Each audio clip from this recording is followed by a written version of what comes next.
O nosso próximo painel reflete a relevância desse debate ao abordar a cooperação internacional para a ação climática. Quem sobe ao palco para mediar essa conversa é o gerente do agronegócio da Apex Brasil, Laudemir André Miller. Perfeito, muito obrigada. Juntam-se a ele o presidente da FAESP Senar São Paulo, Tirso Meirelles, a diretora de Relações Internacionais da Confederação da Agricultura e Pecuária do Brasil, a CNA, Suemi Mori Andrade, e o gerente de competitividade do SEBRAE, Carlos Eduardo Pinto Santiago. Sejam todos muito bem-vindos. Enquanto vocês se acomodam no palco, eu passo a palavra ao nosso moderador do painel, Laudemir. Aproveitem o painel, boa discussão. Obrigado. Bom dia a todos. É uma honra aqui estar representando a Apex Brasil, Agência Brasileira de Promoção, Exportação e Investimentos, nesse festival, nessa grande festa do agronegócio brasileiro mundial. Eu estou muito bem acompanhado aqui, as pessoas já foram apresentadas, e a gente vai fazer uma conversa, uma discussão aqui sobre cooperação e sobre ação climática. E eu queria já provocar aqui vocês, falar que, do nosso ponto de vista, cooperação e clima tem tudo a ver com a agro, tem tudo a ver com a agricultura. Porque eu acho que o Brasil foi capaz de, nos últimos 40 anos, mudar radicalmente, né, de um país importador de alimentos para um país exportador de alimentos. A gente desenvolveu um modelo próprio e único de agricultura tropical baseada em ciência com gente, né, Suemi? A Suemi sempre reforça isso, né? Uma agricultura com gente. E hoje o nosso agro ele é complexo e completo, né? Por que eu falo isso? Porque hoje o nosso agro é alimentos, é bebidas, o nosso agro é energia, o nosso agro é fibra. A gente deve, né, esse ano ser o maior exportador mundial de algodão. O nosso agro é madeira. O nosso agro é crédito de carbono, é carbono, né? É captação de carbono. Então, acho que a gente tem um agro complexo e um agro completo. E eu acho que o agro brasileiro tem muita capacidade para dar contribuições importantes. Aí eu acho que entra a ação climática e entra a cooperação para os desafios globais. O desafio da segurança alimentar, o Brasil tem tudo a ver com o desafio na segurança alimentar. O Brasil tem tudo a ver com o desafio da transição energética. O Brasil tem muito a ver, né, com a parte de captação de carbono, de produção e tal. E o que eu tenho dito, e termino a provocação com isso, de que, não sei se isso é um orgulho exacerbado ou não, eu quero que vocês comentem também sobre isso, é que eu acho que muitos países têm condição de contribuir positivamente para a segurança alimentar, aumentando a produção de alimentos, contribuir para a transição energética, contribuir para a captação de carbono. Mas talvez o Brasil seja um dos poucos, ou talvez o único, que consegue fazer isso ao mesmo tempo, a uma só vez. A gente consegue aumentar a produção de alimentos, não usando mais área. A gente consegue fazer uma contribuição para a transição energética, produzindo etanol, produzindo biocombustíveis, aumentando a produção de alimentos. E não diminuindo a produção de alimentos como alguns países deveriam ou teriam de fazer se fossem oferecer essa contribuição. E, ao mesmo tempo, a tecnologia que a gente já tem, que já é implementada no campo, a gente consegue aumentar a produção captando carbono e não liberando carbono. Então, acho eu, né? E eu queria começar passando aqui a palavra já para vocês. Eu acho que esse é um grande contexto que a gente tem de onde que o agro entra como ação climática e como que a gente olha para o mundo na parte de cooperação. Bom, dito isso, a gente tem aí mais 43 minutos no nosso relógio aqui. Queria agradecer mais uma vez essa oportunidade. Dar bom dia e boa sexta-feira para todo mundo que nos acompanha, que está aqui nessa grande discussão, nesse grande espaço cultural do agro, da agricultura brasileira, né, discutindo o mundo, as soluções que o mundo precisa. Mas eu queria passar a palavra aqui para a Suemi. E eu acho que a Suemi, pela característica que ela tem, pela capacidade que ela tem, pela trajetória que ela tem, né, de ter trabalhado no setor privado, ter trabalhado no setor público, né, ter trabalhado com política pública, ter trabalhado com promoção de exportação, com inteligência de mercado, né, e já há alguns anos faz um trabalho de excelência na CNA. Suemi, qual que é a visão sua e a visão da CNA sobre esse tema da ação climática, do agro, né? E como que a gente olha para o mundo, né? Nesse ponto aí da cooperação. Bom, primeiro, obrigada pelo convite, obrigada, Laudemir, é ótimo estar aqui entre amigos hoje, bom dia a todo mundo.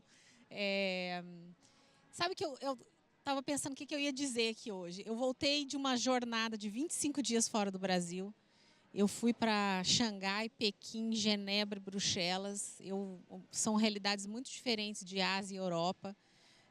E o que teve de comum em todos os lugares que eu fui, em reuniões bilaterais e eventos, foi a discussão sobre problemas globais, questões complexas globais. E eu acho que a gente estava falando ali atrás, clima, energia e alimento. Acho que são os 3 principais desafios globais que são transversais à pauta, né? E o que está na centralidade disso é o agronegócio. É muito interessante. Eu tive num evento, falei num evento no Banco Asiático de Infraestrutura, e o tema era finanças climáticas, o papel das finanças climáticas para resolver questões globais, algo do tipo. E ninguém falava do agro, mas tudo era o agro, entendeu? Então eu acho que a centralidade do agro, ela é unânime nessa questão de o que fazer, como enfrentar esses desafios globais. Dito isso, eu acho que tem algumas considerações que acabam não sendo feitas. Uma delas é produção agropecuária, atividade agropecuária é uma atividade comercial. Significa o quê? Se não tiver retorno, se o produtor não tiver renda, ele vai deixar a atividade.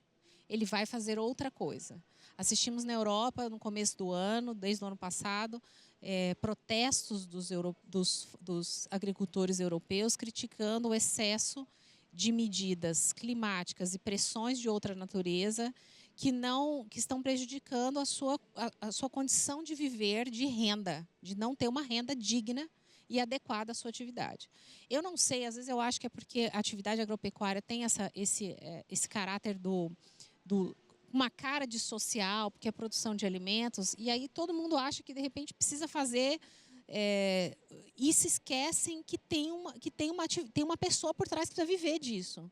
Então, quando a gente fala em cooperação para a mudança climática, tem que lembrar disso. Ou seja, o produtor ele é o sujeito central nessa ação, ele precisa ser apoiado para fazer isso, e tem que lembrar que ele precisa ter renda. Eu falo que hoje em dia o termo sustentabilidade é um termo que está super falado, mas ele foi pintado, o pezinho do meio ambiente da sustentabilidade acabou escondendo os outros 2. Então eu acho que também é importante lembrar disso. Assim, quando a gente fala de uma atividade sustentável, de um mundo sustentável, de soluções sustentáveis, elas precisam ter uma garantia de sobrevivência econômica, social e ambiental. E não só um pezinho. Então, assim, não há como falar de soluções para mudanças climáticas sem recursos, sem cooperação, para falar de escala. O Brasil tem 5 milhões de produtores rurais. É ótimo fazer projeto piloto, mas se você quiser ter uma mudança real, você tem que trabalhar com escala. Você tem que trabalhar com transferência de tecnologia para os 5 milhões de produtores rurais. Dos 5 milhões de produtores rurais, 85% das propriedades são pequenas propriedades.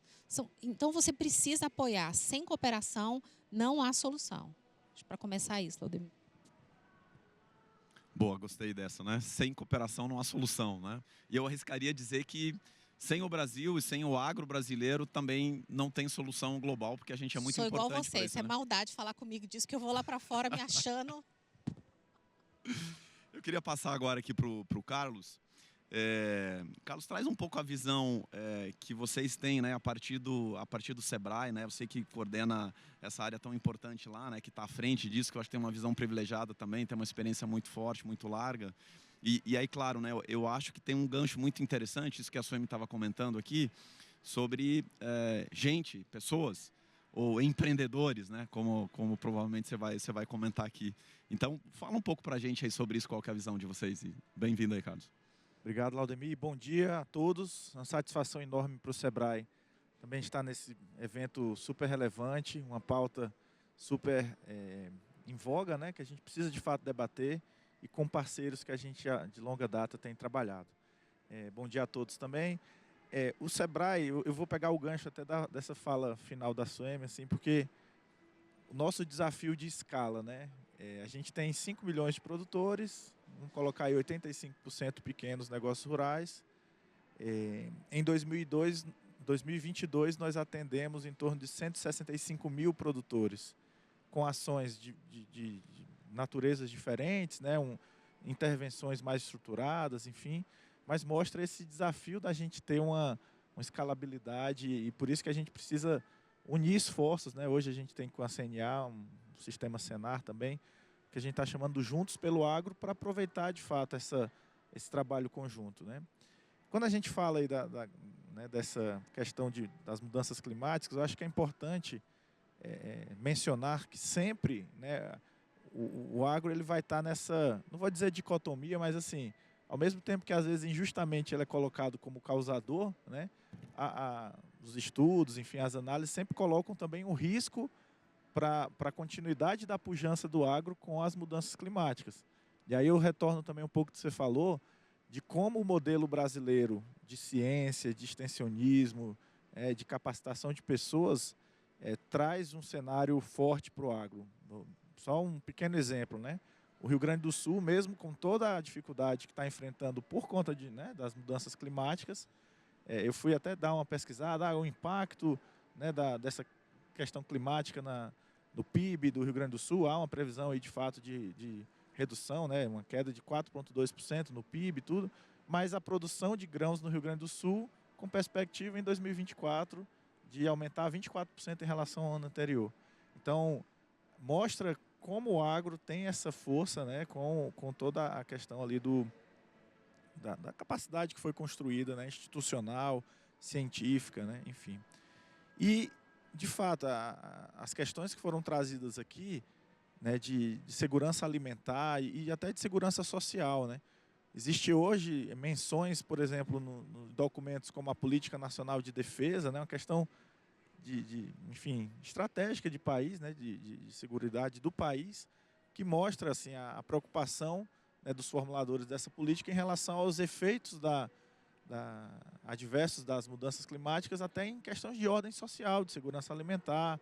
Então, a importância da gente ter essa visão sistêmica. Do ponto de vista do Sebrae, né, a gente tem um espectro de atuação muito diverso, né? Ontem a gente estava tendo aqui a feira de franchising aqui em São Paulo, e o Caíto Maia, ele comentou, né, ele estava da Chili Beans, estava falando, empreendedores, às vezes vocês não conhecem 80% do que o Sebrae faz, assim. E aí a gente tem uma atuação que, obviamente, tem o fomento com o empreendedor rural pequeno para que ele adote práticas de sustentabilidade, produtividade. A gente sempre vai levar para a lógica de fato de negócio, né? Mas a gente tem, por exemplo, no Maranhão, um pequeno produtor que, com uma ação subsidiada do Sebrae, conseguiu ali trocar uma forma que ele usava de gás, né, de produção de gás, pelo biogás, ele mesmo gerando ali a própria energia dele, né, num processo de transição, num processo mais limpo e que reduz custos dele. Então é competitividade na veia, né? A gente também tem uma atuação que às vezes muita gente não conhece, com o poder público local, né, com as prefeituras. Hoje nós temos, por exemplo, em Minas, né, iniciativas que trabalham com consórcios municipais para fazer o trabalho de restauração de áreas, né, de ribeirinhas, enfim. São trabalhos que a gente faz e que atrai os olhos internacionais. O Banco Mundial foi lá em Uberaba ver esse trabalho. É o programa Restaurar. Se alguém, né, de vocês tiver depois curiosidade, a gente pode explorar um pouco mais.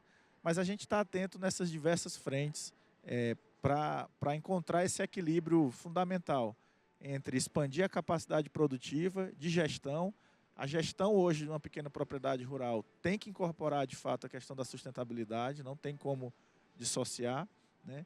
E vendo toda essa questão, de certa forma, regulatória, de ambiente legal. De novo, citando o caso do Rio Grande do Sul, né? A gente estava, uma força-tarefa que a gente fez com o CNA, com o MAPA. Você imagina toda essa situação, a gente não estava conseguindo, por exemplo, escoar a produção lá do queijo artesanal. Então é uma luta sem fim, né, de equilibrar essas questões da competitividade, da produtividade e da sustentabilidade para que o agro continue sendo aí o motor de desenvolvimento dos pequenos negócios e do país como um todo. Obrigado, Carlos. Tirso, você que tem uma trajetória muito importante e está à frente, né, de um setor muito relevante, de um estado muito relevante, né, que é aqui São Paulo, né? Você que está à frente aí da Federação da Agricultura. Como que você vê toda essa discussão, esse debate assim, mais baixado para o campo, né, para a roça, né, lá para a fazenda, né, para dentro da porteira, né, que você tá muito aqui, né? Conta um pouco para a gente, assim, como é que você vê, né, a partir dessa visão privilegiada que você tem, do espaço que você ocupa e por onde que você circula, sobre esse tema, assim, a agricultura, o agro, né, o mundo, a cooperação e esse tema, né, do clima, né, da ação climática. Conta um pouco para a gente aí. Bem-vindo. Bacana. Eu queria aproveitar que ele falou que nós somos da roça, e realmente nós somos da roça. Um bom dia, todo mundo levantando o braço aí. Bom dia, gente. Aí, grande.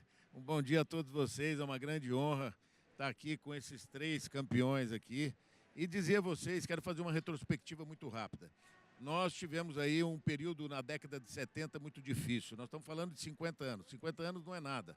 Mas naquele momento o barril do petróleo custava $2,10. E na crise do petróleo foi para $40.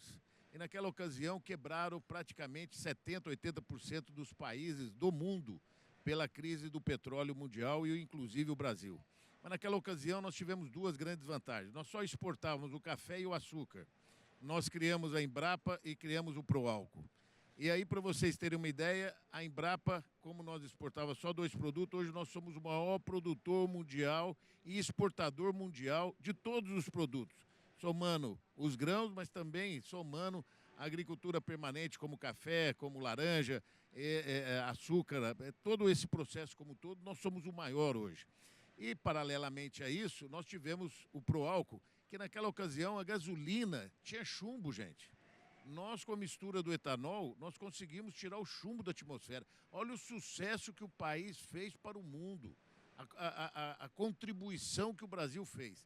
Nós estamos dando esses 2 exemplos para vocês. Mas tem um outro aspecto importante. Nesses 50 anos, nós derrubamos 47% do custo da cesta básica. Olha a força do agro, do fortalecimento. Quando nós falamos do agro, nós falamos da cadeia produtiva. É a indústria, o comércio, serviço e o agro.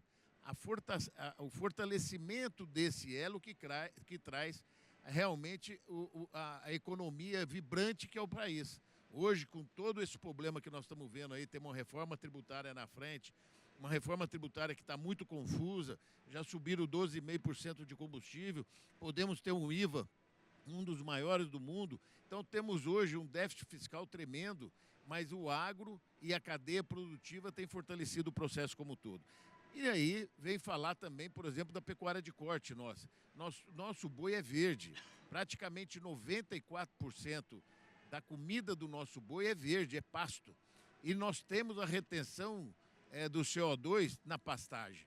Então, quer dizer, dizem que efetivamente nós poluímos muito por causa dos bois. Não é verdade.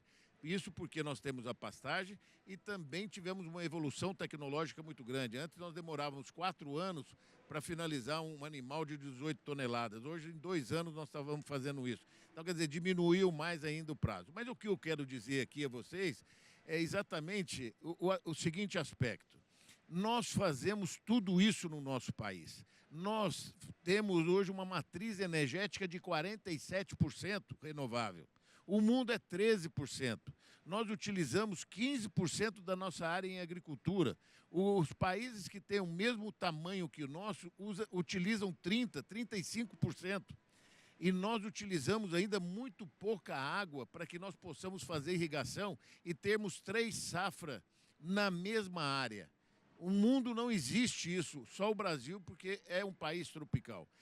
Todo esse embasamento todos nós conhecemos, mas não pode ficar entre nós.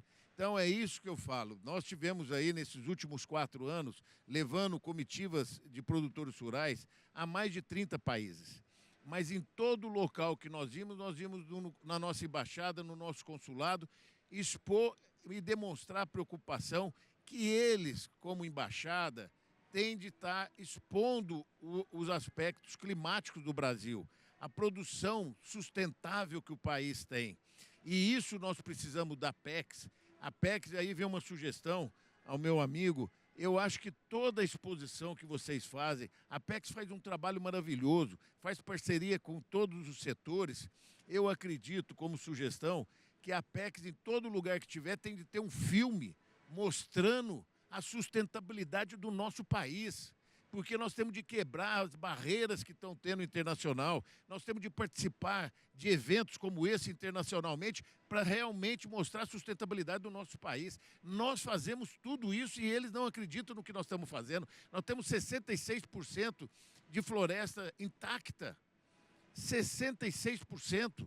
No estado de São Paulo, que nós temos obrigatoriedade de 20%, temos 25% de cobertura.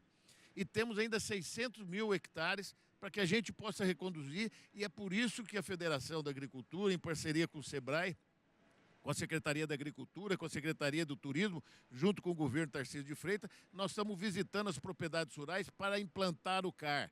O produtor rural fez o cadastro ambiental rural, agora ele precisa avalizar para que a gente possa fazer o PRA, para que a gente possa fazer o PRADA, para que nós possamos utilizar o CO2 que nós sequestramos nas nossas florestas, nas nossas APPs e dar um retorno para a sociedade.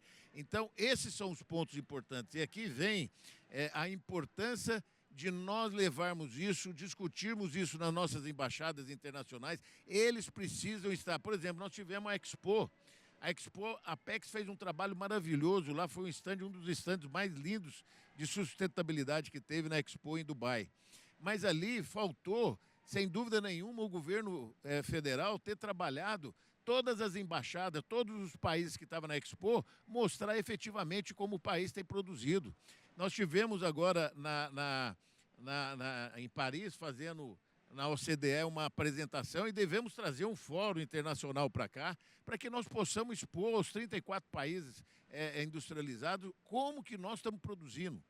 E esse é o papel que nós todos estamos fazendo. Vamos continuar sendo sustentável, vamos continuar fazendo todo um processo. Hoje nós temos aí praticamente 23% da água potável do mundo. Você pode observar que esse vai ser uma outra commodity com uma discussão muito grande internacional. Já existem países que vêm no Brasil buscar a água nossa e levar para o país deles. Hoje existe uma grande quantidade de países que não tem água. E nós temos uma riqueza extraordinária. E é isso que nós temos. Nós temos a segurança alimentar, segurança energética e a segurança ambiental. É o nosso país no fortalecimento, mas todos juntos para demonstrar ao mundo que nós somos sustentáveis.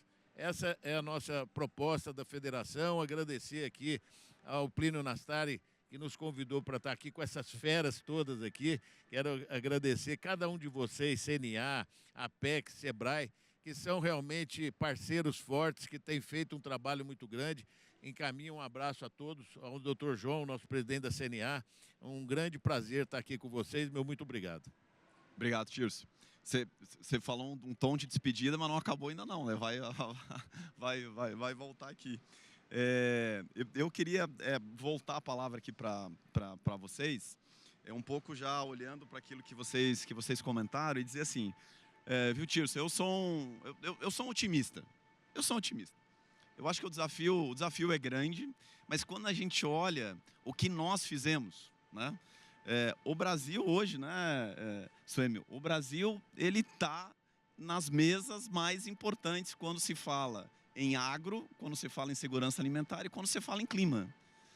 Não tem uma solução estruturada, não tem uma discussão séria se o Brasil não tiver. E isso não é à toa, né? Porque a gente construiu. E o modelo de agricultura que nós temos hoje, nós fizemos. São os nossos pesquisadores, são os nossos produtores, são os nossos empreendedores que fizeram. Então a gente tem que se orgulhar muito disso, né? E isso me deixa otimista. Então, se a gente fez isso, se a gente foi capaz de chegar até aqui, eu acho que a gente é capaz de chegar mais longe, né?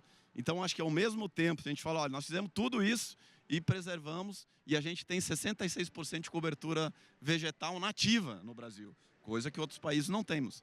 Então, quando a gente pensa assim, Não, mas nós já fizemos tudo. Mas será que dá para fazer mais? Eu acho que, por incrível que pareça, ainda dá para fazer mais. A gente tem pastagens degradadas que dá para incorporar, etc, etc. E um outro aspecto, e aí agradecer os elogios, né? Mas também tomar os desafios, né? As ações que você comentou aqui, principalmente para a Apex, que eu acho que é isso, né? Um deles é como que o Brasil se mostra, né? E quando a gente se mostra, estou falando do agro, né? Também é como que a gente leva a nossa imagem, leva a nossa reputação, mas que solução a gente oferece, ou mais do que oferecer uma solução, qual é a contribuição que a gente oferece a partir do nosso modelo, a partir da nossa realidade, a partir da nossa característica, a partir da nossa capacidade para a solução para os desafios globais. E aí uma delas, né, que eu acho que você sempre tem trazido muito isso, Suemi, quando você fala da sustentabilidade, você fala do produtor rural, né? E aí, tio, eu lembro que tem muitas vezes, quando a gente fala, por exemplo, de Amazônia. Pô, a Amazônia tem mais de 30 milhões de pessoas lá. E lá tem agro, lá tem rural, né? E tem um rural que a gente tem que fortalecer. Então, por exemplo, esse é um dos grandes desafios. Como é que a gente mantém, né, e cria e fomenta uma atividade econômica do rural, do extrativismo, das cooperativas, da agricultura familiar, do cacau, do café, do açaí, da castanha, da madeira, do extrativismo, etc. ali. Então, assim, o que eu queria voltar um pouco para vocês a gente tem que ter muito orgulho, clareza de onde partimos, né? Você lembrou muito bem disso, e onde chegamos. Mas a minha questão é para onde vamos, né? O que a gente ainda pode fazer, né? Como que a gente pode contribuir? Assim, qual que é a visão um pouco de futuro de vocês, quando a gente olha, né, para a nossa realidade, para o nosso agro, e quando a gente olha para a ação, né, para a ação climática, para a cooperação, como que vocês acham, assim, quais são os nossos desafios e como que a gente pode entrar ainda mais? Quando você olha para frente, né? Quando a CNA olha para frente, o que ela vê, né? Ou o que ela quer construir? Para onde que ela olha, né? Que Brasil que rural, que agro, né? Que vocês veem, que vocês vislumbram, né? Que vocês buscam, que vocês militam, que vocês trabalham. O meu presidente tem uma obsessão. Primeira reunião que eu tive com ele, você conhece bem o Dr. João, ele fala que ele é obcecado em melhorar a renda do produtor rural. Então, assim, somos o terceiro maior exportador de alimentos do mundo, temos esse agro mega pujante, mas ainda tem uma classe rural pobre. Então, em termos de CNA, respondendo objetivamente, a obsessão de todos nós é a obsessão do Dr. João, que é melhorar a renda do produtor. Onde o mercado internacional se encaixa nisso? Ele tem a certeza de que o mercado internacional é um propulsor do aumento da renda do produtor. Do ponto de vista internacional, aí tudo que eu faço tem esse foco. Eu acho que a gente, dentro de casa, fizemos um trabalho maravilhoso para alcançar o que nós alcançamos. Acho que a gente não tem discussão relevante lá fora sobre clima e sobre agro, que não tem o Brasil, mas a gente é muito ruim de comunicar.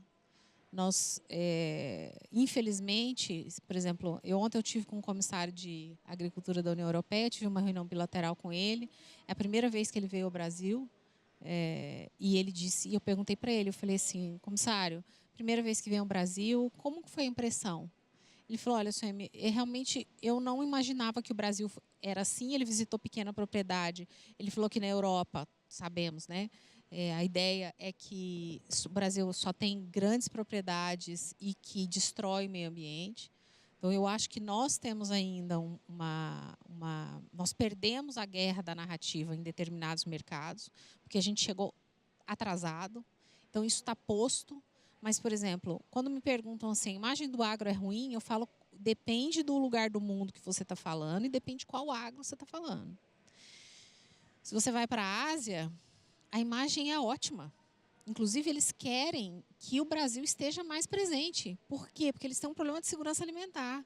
O aumento da demanda por alimentos é puxada por dois fatores, aumento de renda e aumento de população. Onde que o mundo está aumentando renda e população? Não é nos países ricos, não é os países de clima temperado. São os países do lado de cá. É a Ásia, é o Oriente Médio, é parte da África, é ali que está crescendo.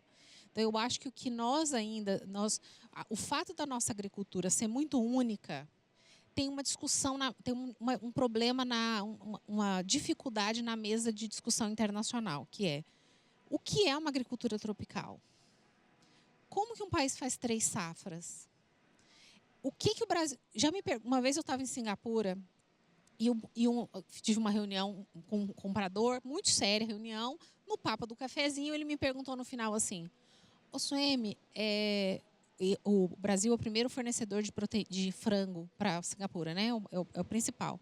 Aí ele me perguntou assim: como é que o frango do Brasil chega tão barato aqui em Singapura? É muito subsídio? Aí eu falei para ele assim: não tem nenhum subsídio. O que tem é uma cadeia altamente eficiente. A gente produz a cadeia inteira, a gente produz o grão, a gente produz o frango, a gente tem uma cadeia integrada. É uma tecnologia. Uma participação forte de agricultura familiar. Uma participação fortíssima de agricultura familiar. Mas a compreensão lá fora do que somos como agricultura, nós falhamos, aí eu assumo, nós falhamos nessa comunicação, de dizer o que nós somos. Então, se a gente fala de mudança climática, por exemplo, e as discussões com relação ao clima, a discussão sobre taxonomia, ou seja, sobre o que é isso, o que é aquilo, o que eu considero como sequestro de carbono, o que eu considero como... Isso também nos dificulta. Por quê? Porque a taxonomia, a discussão hoje, ela está liderada por países de clima temperado, que é muito diferente da nossa. Então, quando a gente vai sentar na mesa, os indicadores, você olha os indicadores da OCDE, você olha os indicadores da FAO, todos eles são feitos baseados na realidade da agricultura de clima temperado. Aí o Tirso falou das embaixadas. O trabalho das adjudâncias agrícolas lá fora é muito importante. Eu vou citar um trabalho. Nós temos hoje, que é um posto novo, primeira vez que está acontecendo, um posto de adjudância agrícola em Paris. Minha amiga Helena. Helena é a DIDA agrícola e ela trabalha na OCDE. E o principal trabalho da Helena é tentar fazer com que os indicadores, os guidelines, todas as discussões relacionadas à agricultura dentro da OCDE levem em consideração a diferença da nossa agricultura. Então, ela faz um trabalho de formiguinha, que é no cálculo, na fórmula do cálculo, quando eles colocam, que isso seja considerado, entendeu? Então, esse é um trabalho que a gente tem que fazer, que é assim, ó, nós somos diferentes. Nós precisamos que essa diferença seja considerada nas mesmas discussões internacionais, de clima, de indicadores, de tudo mais. A gente já é muito grande em termos de produção. A gente é reconhecidamente muito grande, mas há equívocos com relação a isso por falha, muitas vezes, nossa, que não fomos lá antes. Então, eu falo que tem um pedaço do mundo que a gente está meio atrasado para chegar nesse sentido, e tem um outro que a gente tem que não deixar isso acontecer, que é no caso da Ásia, por exemplo. A gente sentar na mesa. Eu falo que a gente perdeu o timing com algumas coisas com relação à Europa, mas com a Ásia, não. A gente ainda está em tempo de sentar na mesa, e mostrar, e que as discussões sejam baseadas na nossa realidade, que é uma realidade muito diferente da realidade de clima temperado. Obrigado. Eu acho, né? Aí eu queria também que vocês pegassem um pouco isso, né? Essa coisa da nossa realidade e tal. E aí, juntando um pouco disso, aquilo que você comentou e o que a Suemi comentou, a gente percebe isso muito claramente, né? Nós que estamos no dia a dia, né? No comércio internacional, com os mais de 20 setores que a gente apoia diretamente, com N feiras, enfim, a gente que corre o mundo, né? Promovendo o Brasil, promovendo o agro, promovendo os produtos da agricultura brasileira. A gente percebe cada vez mais essa necessidade ou essa ideia, né, de que um produto não é só um produto. Um produto, ele tem uma história, ele tem um jeito de ser produzido, ele tem um posicionamento, ele tem uma imagem, né? E por isso que a gente tem trabalhado não só na promoção, mas também tem feito um trabalho importante, né, uma parceria aí com mais de 15 entidades, dentre elas, uma das mais importantes é a CNA, de posicionar o agro brasileiro, né? E uma das grandes características é posicionar, olha, a gente tem uma experiência própria, que é diferente, né? Então, esse é um grande desafio nosso, né, de posicionamento, e eu acho que é uma tarefa que precisa, né, nas diferentes gradações, mas ser compartilhada por todos, né? Então, o trabalho que você acabou de citar, né, de ir lá, de falar, de posicionar, esse trabalho que você comentou, o trabalho que a gente faz na Apex, eu acho que é muito relevante, porque essa discussão, esse posicionamento e a ação climática, ela também tem disputa. Ela tem disputa de posicionamento, tem disputa de imagem, tem disputa de modelo, né? Então, a gente tem uma contribuição importante, mas é evidente que não pode ser um posicionamento ingênuo, né?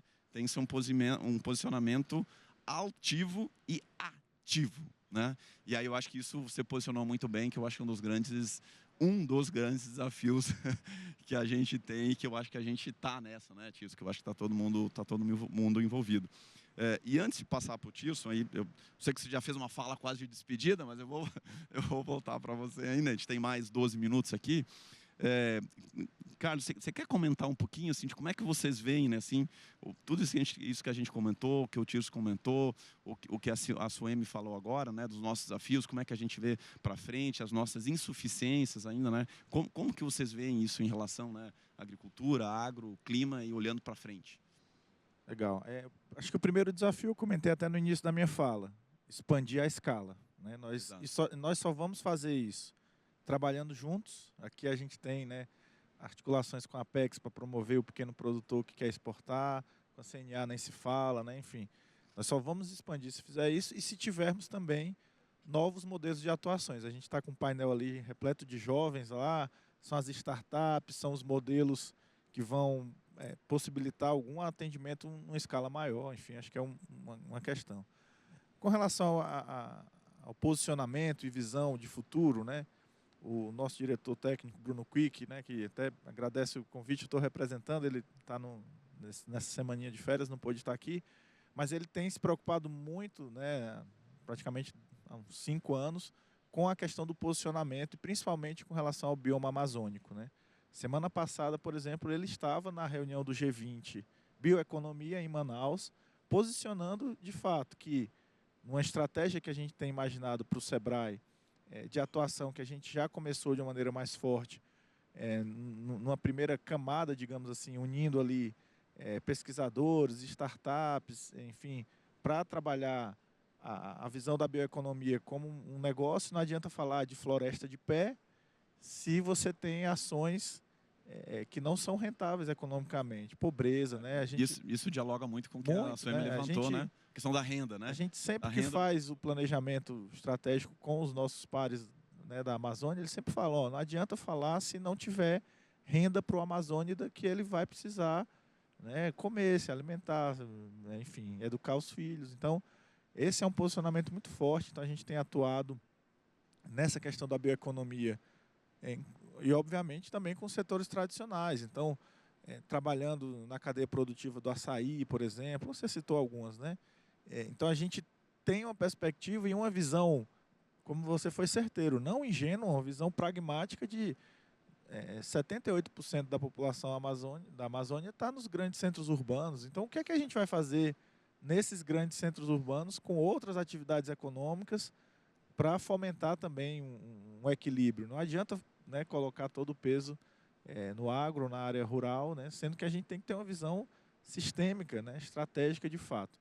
Então, eu acho que esse posicionamento em fóruns, né, é claro que e aí a gente tem todo o engajamento do SEBRAE também e de todas as instituições do ano que vem na COP30. Então, eu acho que é um momento de aproveitar oportunidades de se posicionar e mostrar. Vai ser sempre esse equilíbrio. Podemos avançar, mas temos feito muito. E aqui eu queria dar um último exemplo antes de passar, né, a palavra, porque do ponto de vista do SEBRAE, a gente sempre tem aquela visão de que qual é o impacto do pequeno nessa questão da sustentabilidade, né? São os grandes produtores, mas na verdade é a visão de cadeia que o Tirso comentou.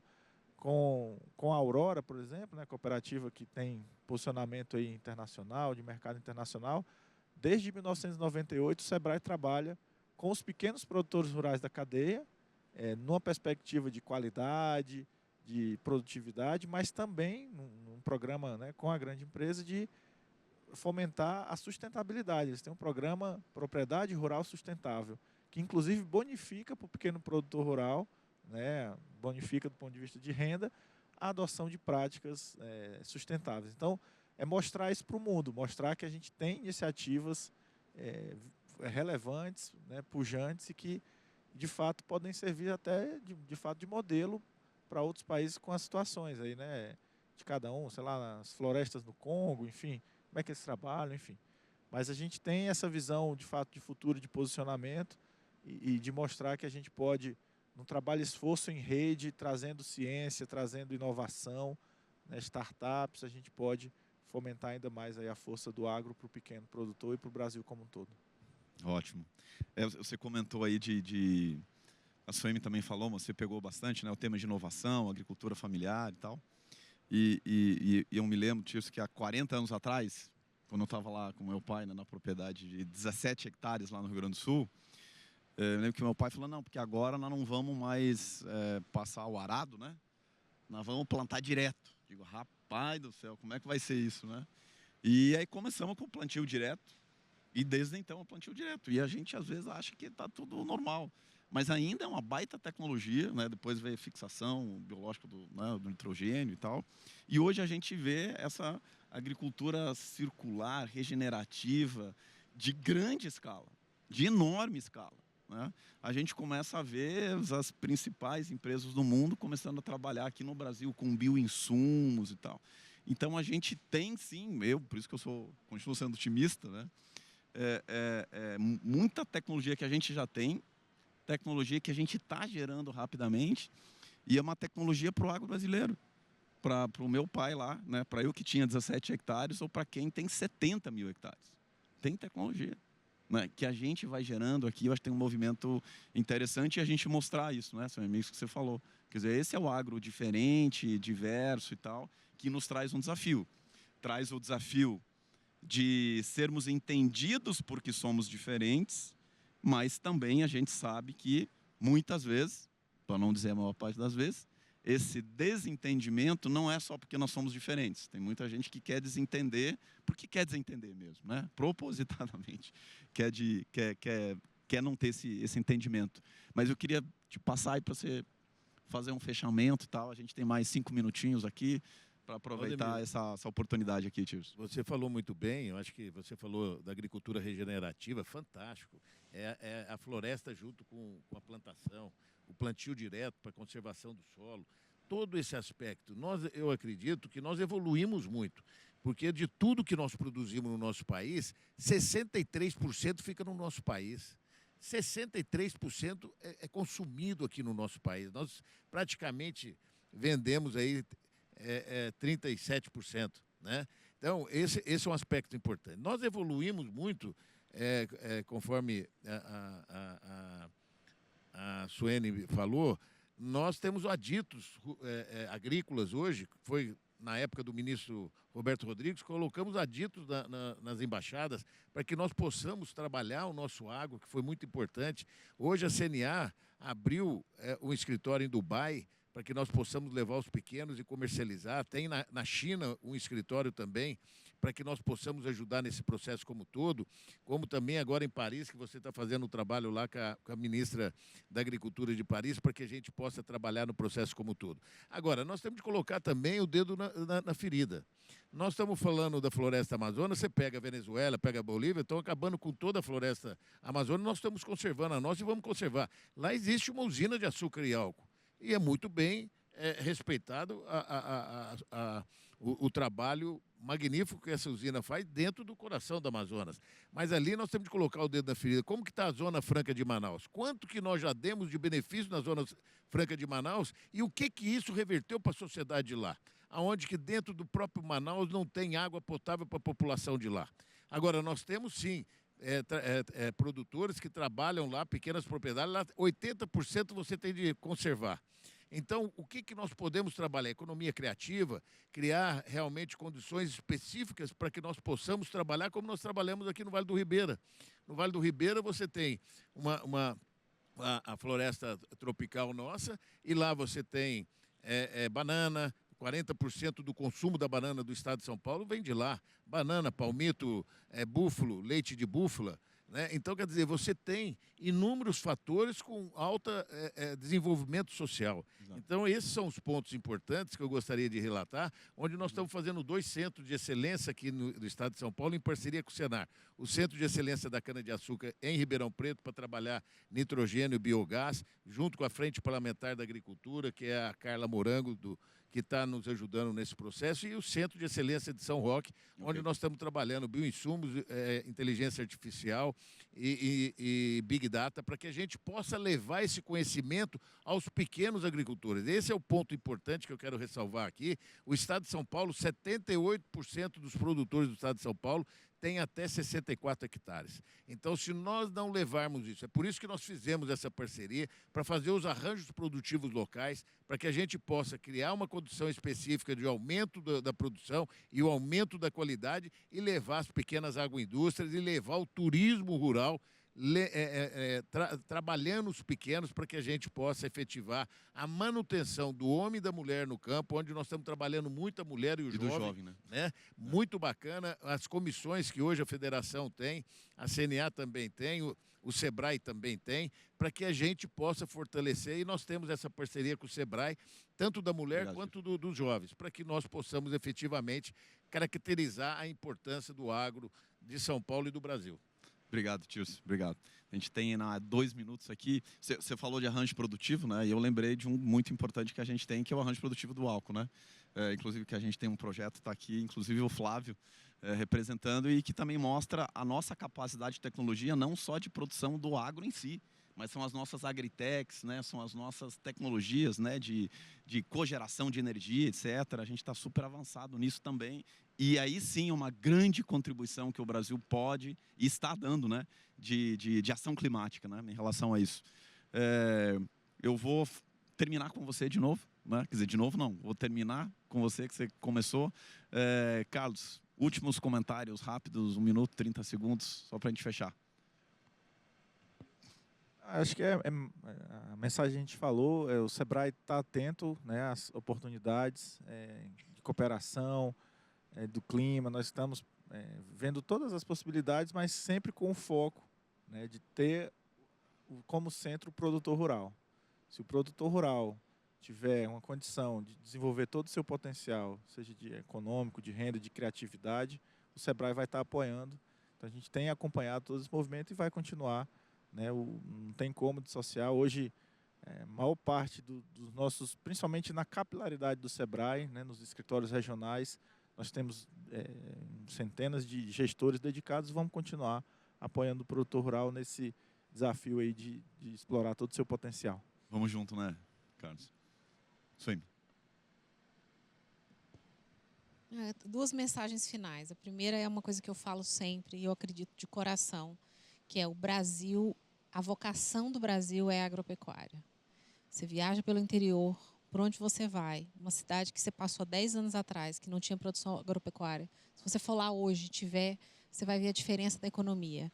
O que faz, o que roda, o que circula, o que faz o setor agropecuário. Um é esse.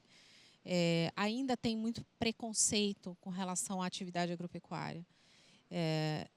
E a gente precisa começar a olhar o setor com um olhar mais profundo e científico e tirar um pouco a emoção, tirar um pouco os preconceitos. A gente tem uma agricultura altamente tecnificada, altamente a Embrapa, o salto da Embrapa, o salto da pesquisa privada, o salto da mão de obra das universidades, de tudo isso, das políticas públicas, do perfil empreendedor, tudo isso que aconteceu. Eu acho que a gente tem que ter um orgulho muito grande do nosso setor e tirar um pouco a emoção e fazer discussões mais profundas e menos superficiais. 15 segundos. Eu peço desculpa a todos. Eu esqueci de falar de um programa que nós temos que é maravilhoso. Recuperações dos óleos d'água. As minas que nós estamos recuperando nas propriedades rurais, estamos também fazendo o tratamento do esgoto rural. Isso é fantástico. É um trabalho magnífico que você faz na propriedade, mostrando a sustentabilidade. Desculpa, meu... Imagina. Nosso tempo esgotou exatamente agora. Queria agradecer a todos vocês aqui por essa conversa, por esse bate-papo.